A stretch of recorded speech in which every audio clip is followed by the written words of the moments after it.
और इस वक्त की एक और अहम खबर, मुजफ्फरनगर सिटी में वाक़े जीआईसी के बड़े मैदान में किसानों की महापंचायत जारी है। इस पंचायत में आगे की हिकमत अमली तय की जाएगी। कहा जा रहा है कि आज इस आंदोलन के हवाले से कोई बड़ा अहम फैसला लिया जा सकता है। महापंचायत के हवाले से सिक्योरिटी को भी पुख्ता कर दिया गया है। और चलिए सीधे रुख करेंगे हमारे नुमाइंदे पवन गौड़ का। पवन, आपसे जानना चाहेंगे इस वक्त आप कहां पर मौजूद हैं और वहां पर क्या कुछ आगे की हिकमत अमली, आगे की स्ट्रैटेजी? देखिए ना, मैं जहां जो जीआईसी मैदान है मुजफ्फरनगर में वहां मौजूद हूं और यहां किसानों की महापंचायत चल रही है। तमाम दलों के नेता यहां पहुंचे हुए, चाहे कांग्रेस की बात करें, आरएलडी की बात करें, समाजवादी पार्टी की बात करें या आम आदमी पार्टी की बात करें, तमाम दलों के नेता यहाँ किसान जो भारतीय किसान यूनियन है उसको समर्थन देने यहाँ पहुंचे हुए हैं।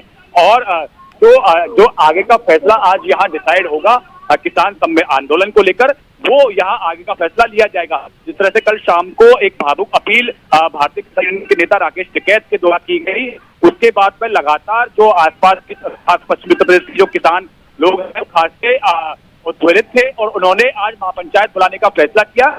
अब ये पंचायत में जो भी फैसला होगा किसान आंदोलन को लेकर वो लिया जाएगा। जी पवन, आपसे ये भी जानना चाहेंगे, कल रात से ही हम देख रहे हैं कि किस तरह से वहां पर तमाम किसान जो थे वो पहुंचना शुरू हो गए थे। कहीं ना कहीं जो इमोशनल कार्ड वहां पर खेला गया उसका असर नजर आ रहा है। सिक्योरिटी को लेकर भी आपसे जानना चाहेंगे। जी बिल्कुल, जिस तरह से एक भावनात्मक अपील राकेश टिकैत के द्वारा की गई सभी किसानों को आह्वान करते हुए, तो सर जरूर नजर आ रहा है। चाहे गाजीपुर रोड की बात करें या यहाँ मुजफ्फरनगर किसान पंचायत की बात करें, तमाम लोग यहाँ उनके उसमें शामिल होने आ रहे हैं। व्यवस्था की अगर बात करें, चाक चौबंद है। सहारनपुर रेंज के डीआईजी समेत यहाँ जिले के जो आला अधिकारी हैं वो लगातार महापंचायत स्थल का वो दौरा कर रहे थे। लगातार यहाँ पुलिस प्रशासन पूरी तरह मुस्तैद है। पूरी पुलिस की जो बटालियन है वो यहाँ लगाई गई है। किसी भी यहाँ जी पवन, तो लगातार वहां पर क्या कुछ नजारा रहता है, क्या कुछ अपडेट होता है, उससे भी हम अपने तमाम नाज़रीन को बाखबर करेंगे। बहुत बहुत शुक्रिया आपका तमाम तर जानकारी के लिए। और इस वक्त हमारे साथ हमारे एक और साथी रवि मिश्रा भी हमें अपडेट देने के लिए मौजूद हैं। रवि, आपसे जानना चाहेंगे अभी क्या कुछ हालात नजर आ रहे हैं और आप इस वक्त कहां पर मौजूद हैं?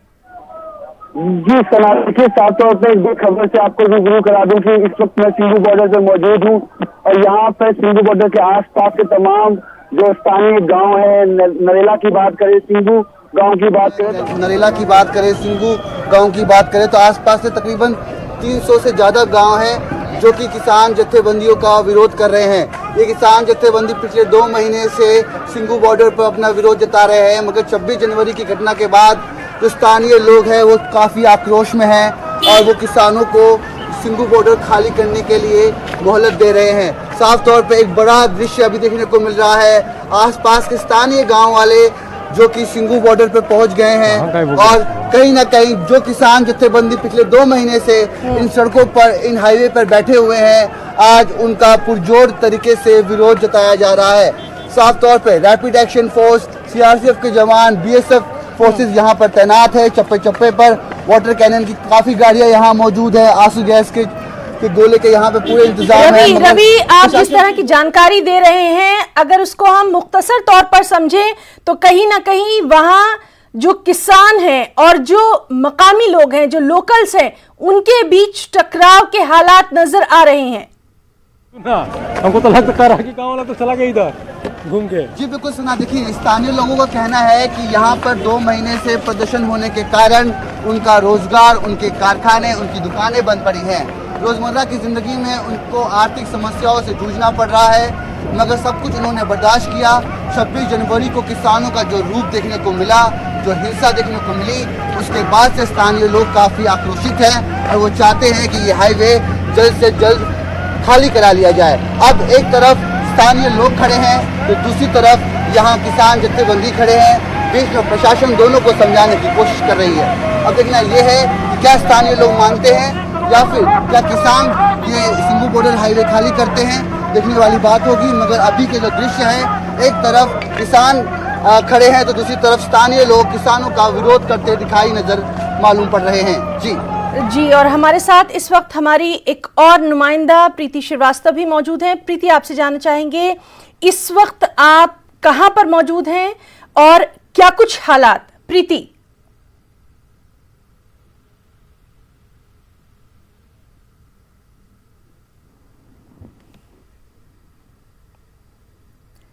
तो नाज़रीन, लगातार हम आपको बता रहे हैं कि किस तरह से किसानों की जो महापंचायत है वो भी जारी है। मुख्तलिफ जो इलाके हैं वहां पर भी लगातार सिक्योरिटी को पुख्ता कर दिया गया है। हमारे साथी पल पल का अपडेट हमें दे रहे हैं। एक बार फिर से हम बात करने की कोशिश करेंगे हमारी साथी प्रीति से। प्रीति, आप इस वक्त कहां पर मौजूद हैं और वहां पर हालात क्या कुछ?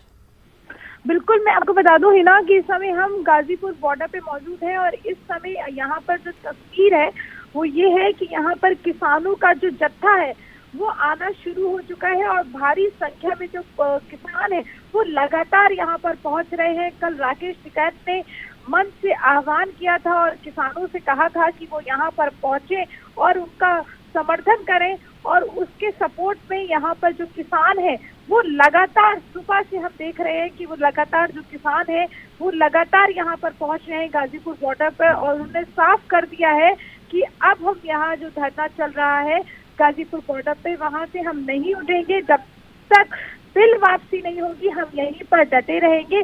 और अगर यहाँ पर अभी मैं बात करूं किसानों की संख्या की बात, तो लगातार जो कल रात की स्थिति थी उससे 2 गुना किसान यहाँ पर पहुंच चुके हैं, और ये जो किसानों का जो लगातार आने का जो सिलसिला है वो लगातार जारी है। और सुबह से ही कई नेताओं का जो समर्थन है वो भी यहाँ पर किसानों को, राकेश टिकैत को मिल चुका है। सुबह सुबह यहाँ पर जयंत चौधरी। जी प्रीति, तो बहुत बहुत शुक्रिया अदा करना चाहेंगे आपका भी। लगातार तमाम हालात पर हमारी नजर बनी हुई है।